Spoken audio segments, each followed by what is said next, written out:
friends. Valerie Ling here. I trade in focus. I'm sitting here trying to think about, experience I just had because this year I won a couple of awards. And one of my prizes for one of the awards that I won was an amazing gift.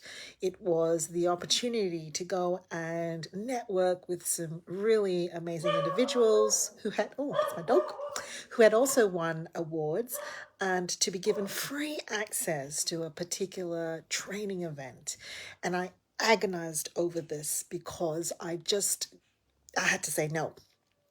I had to say to no to it, and I really felt really quite rude. And so, I've actually just gotten off a phone call with the awards coordinator, and said that I really felt so bad that I had said no. And then I explained why I had said no, and it surprised me because I don't think about these things. But the awards coordinator actually said that maybe you should share this thinking because not everybody would know or understand the way that I made the decision. And so the decision was made because I've put in the heading, my currency is focus. I've been very privileged to have had well, first of all, to have been a mom and raised my two children who are now adults. So for a very, very long time, my focus was taken up in caregiving. However, the focus also had to be in, what could I squeeze in terms of work and study when I had children. So both of my kids I carried and birthed and raised in the middle of doing postgraduate studies. And so, you know, during those years, the focus was kind of making sure that we were doing parenting and staying upright while we were doing that, I suppose. Now, once the kids started to grow, I've been very privileged to have been able to then be a practitioner, to focus on being a psychologist. And the focus there is about ensuring that I'm able to connect and attune and listen really well to my clients, and then to make space to clinically formulate and reason and put through really solid treatments and therapy interventions for them. And that focus also included ensuring having space in the diary and in the year to have a quality supervision and training and professional development. Like that would have been the focus, and I guess the outcome, if you like, would have been quality therapy services to my clients. When I became a business owner, my focus was really needed. My priority there was to ensure the sustainability of me as a business owner, and the ensuring that the way that our practitioners were interacting with one another and their clients was positive, nourishing into them, and ensuring that the business was sustainable and viable, and growing well. And I suppose the outcome for that was sustainability, right, of myself as well as my business. As the children have grown up, and I've also got a husband who enjoys seeing me grow. I'm very blessed in that as well.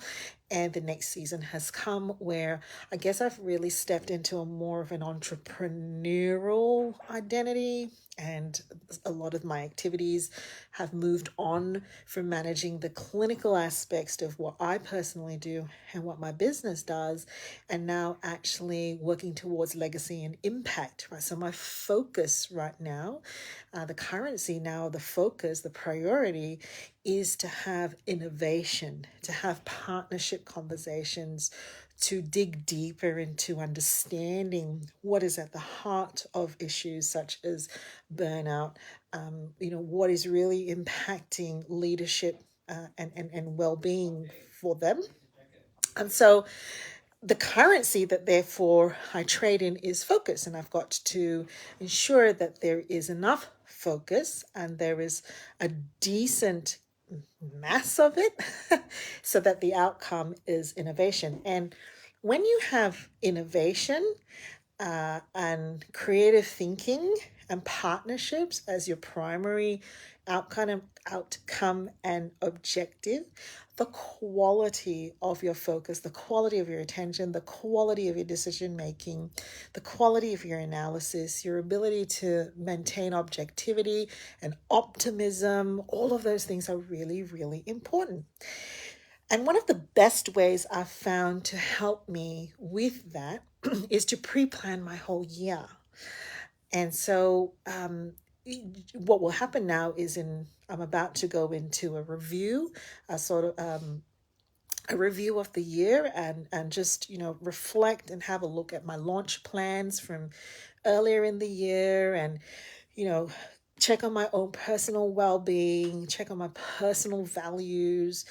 How do we go? What are some of the wins? What are some of the sort of the real things that I've seen through this year? And when that is done, I will have a moment to reflect and just do some blue sky thinking, which is, what's the next chapter? What's the next season? What's on the horizon? What's the story for 2024? So I tend to write the story for the next year in this review section of the year. It's a habit that I've had, and it's really, really served and helped me.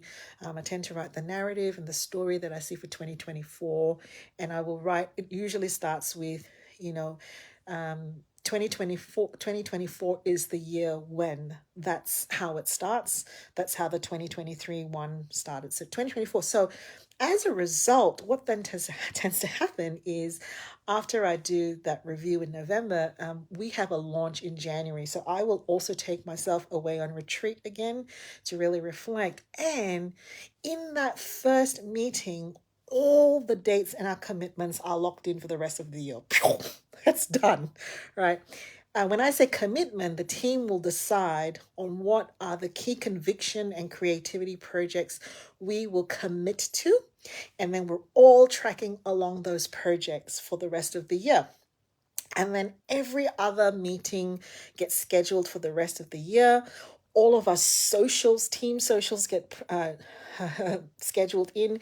Every meeting that every person needs to have with me and the team gets scheduled. The whole year is locked in, inclusive of my leave, when I'm going to go on annual retreat, on my quarterly retreats. Everything is locked in. The buffer of space I then have for my professional activities is very slim. I reserve some immediacy to say yes to things if their values aligned, only for a particular population group.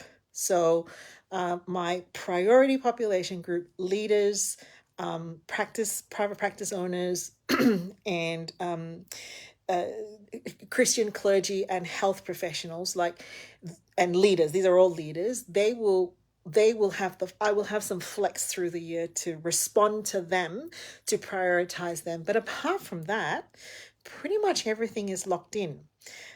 Kathy, who works with me as my executive assistant, will start her quarter, then reaching out to the various partnerships that we have and asking them, hey, when are your dates coming in? We want to lock them in and things like that. So my diary is fixed for the year, because when I'm not doing things, I get to go and play and do other things. So by preserving, I was saying to the lady I was talking to today, is that scarlet thread that runs through me, runs through the whole practice, because we all know what to expect through the quarters, and we all know what we're focused on, and the rhythms are there. We don't react, we don't pile on new projects. We don't pile on saying yes to a bunch of things that we can't resource through the end of the year.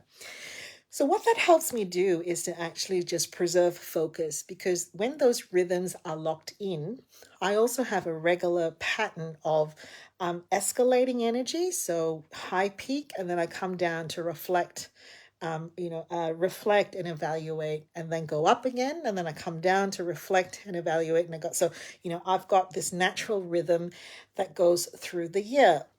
And this particular event is right smack in the middle of my high focus for my team. And the last quarter is typically a highly stressful, condensed, packed quarter because we are watching over one another, our clients, and we're getting ready for a massive close. The practice closes for 2 weeks, and my team needs me to have my focus and my emotional energy, and the highest priority being them. And when I looked at it, if I were to take that chunk of time, there would have been a domino effect then on what I could give to my family, what I could give to myself, and as well as what I could give to my team. So I had to say no. I genuinely had to say no. It was a very unusual sort of way of thinking, which I didn't really realize because I've been doing this for so many years. But the person that I was talking to today said that, you know, it's rare for anybody to know what's happening for them in the fourth quarter, whereas I've already got my first 2 quarters locked in with events and conferences and speaking things that I've said yes to, and then some of the regular things we just do. So that's how it works for me, and how I find the ability to know when to take the pit stop, when to say yes, when to say no, because the currency is focus, and the thing that I'm purchasing is innovation. And in order to do that, I've got to have some very clear, reflective spaces and pit stops. Anyways, I hope that you have a lovely Friday, and I hope that you get a chance to think about your year, your 2024 coming in a similar way.